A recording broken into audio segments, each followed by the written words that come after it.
नमस्ते साथियों, आज हम लोग संजीवनी में बात करने वाले हैं बवासीर के विषय में।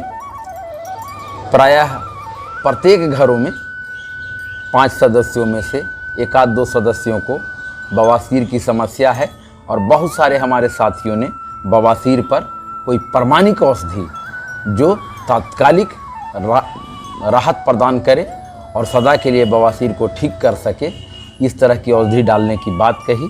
तो आज मैं आपके सामने 2 पौधों के टुकड़ों को लेकर हाजिर हूँ। तो आप देख सकते हैं और इनके प्रयोग से आपकी बवासीर की समस्या समाप्त होने वाली है और आप इसका प्रयोग करेंगे तो आपको बड़ा सुखद अनुभव होगा। जिन्हें भी बवासीर होगा उनकी समस्या निश्चित रूप से दूर होने वाली है। इसका प्रयोग कैसे करें और क्या चीज़ें हैं, मैं इसका परिचय आपको बताता हूँ। सबसे पहले तो यह एलोवेरा का कटा हुआ तना है। एलोवेरा प्रायः आप लोगों ने देखा होगा, देख रखा होगा, इसके पौधे सभी जगह मिल जाते हैं। प्रत्येक घरों में इसको लगा हुआ भी होना चाहिए। और दूसरा गाद का, मगध क्षेत्र में इसको गाद कहते हैं। गाद का पेड़ है, प्रायः अपने घरों में, गमलों में, क्यारियों में लोग लगाते हैं।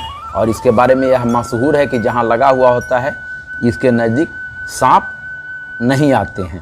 सांप को भगाने के लिए लोग अपने घरों के आसपास इसको लगाते हैं। और ऐसे शुद्ध हिंदी में आयुर्वेदिक नाम इसका नागदोन है।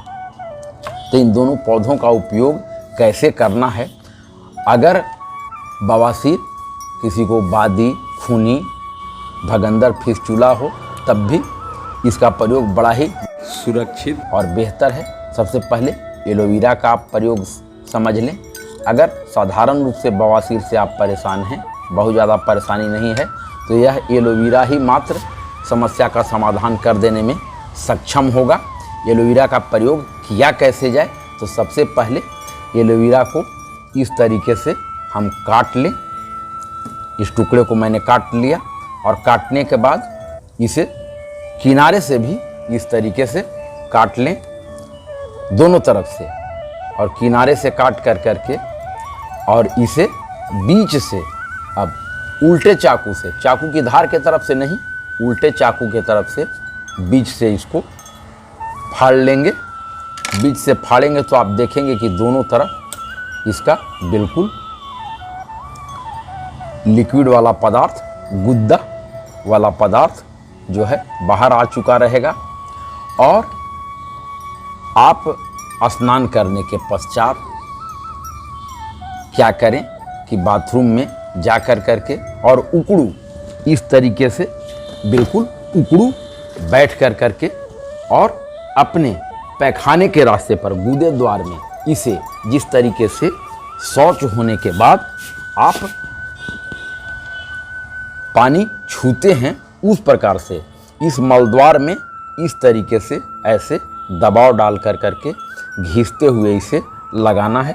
यह बिल्कुल साबुन सरीखा, और मलद्वार में थोड़ा प्रेस कर करके आप प्रेस करेंगे तो उसका मलद्वार बाहर आएगा और उसे इस तरीके से लगाना है। पुनः इसे इस प्रकार से कर कर करके इसके लिक्विड को, इसके द्रव को, तरल को और बाहर लाना है और पुनः लगाना है। दिन में कम से कम 24 घंटे में इसे 2 बार करें और लगा करके इसको बिल्कुल लगा हुआ रहने दें। बवासीर कैसा भी होगा, 2 से 3 बार लगाते लगाते आपके बवासीर में चमत्कारिक सुधार होगा और आप बड़ा ही राहत महसूस करेंगे। जिन्हें भी बवासीर होगा, यह बिल्कुल सुरक्षित है, इसका किसी भी प्रकार का साइड इफेक्ट नहीं है और इसे आप आजमा सकते हैं।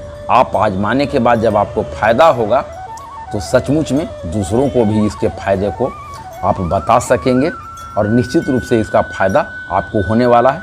और जिन व्यक्तियों को अगर बवासीर से ज़्यादा परेशानी है, तब इस नागदोन के 3 पत्तों को आप इस प्रकार से 1, 2 और 3 पत्ते तोड़ लें, इसको धो लें और धो कर करके खाली पेट इसको बिल्कुल पीस कर करके आप पी जाएं, अथवा आपकी क्षमता हो कच्चे इसको चबा जाने की, तब इसको चबा जाएं। याद रहे, आपकी बवासीर की समस्या अगर ज़्यादा हो तब ये दोनों प्रयोग करना है, अगर कम हो तो मात्र यह एलोवेरा अगर आप मलद्वार में लगाएंगे तो 10 बार लगाते लगाते एलोवेरा की नसें वहाँ से सूख चुकी होंगी और आपके लिए बवासीर इतिहास बन जाएगा। आप उसे पूरी तरह से समाप्त कर देने में सक्षम हो जाएंगे। अगर ज़्यादा होगा तब एलोवेरा इस गाद के 3 पत्तों को खाली पेट चबा कर करके खा जाना है और सुसुम पानी अगर पी सकते हो तो पी लें, नहीं तो सामान्य पानी से भी या पीस कर करके इसको पी जाना है। और पीना है तो कम से कम 3 दिन, नहीं तो 7 दिनों तक, अगर बहुत अधिक हो तो 7 दिनों तक। और इन दोनों का प्रयोग कर दिया जाएगा तो कैसी भी बवासीर हो उससे बिल्कुल निजात पाई जा सकती है। साथियों, मैंने जो यह तरीका बताया है बहुतों पर मैंने इसे आजमाया है। यह बहुत ही मुफीद और बहुत ही मानक है। इसका फ़ायदा मैंने होते हुए देखा है और आप भी महसूस करेंगे। इसका फ़ायदा तत्काल आपको होगा और यदि फ़ायदा होता है तो आप दूसरों को भी बताएं और मुझे भी फ़ोन कर करके बताएं। हमारे कमेंट सेक्शन में भी आप इसका जिक्र करें। आपके द्वारा मिले हुए फीडबैक हमको और हमारे ज्ञान को समृद्ध करेगा और आपके द्वारा आपकी सेवा कर करके यदि आपको इसका लाभ होगा तो मुझे भी अच्छा लगेगा। धन्यवाद साथियों, आज इतना ही।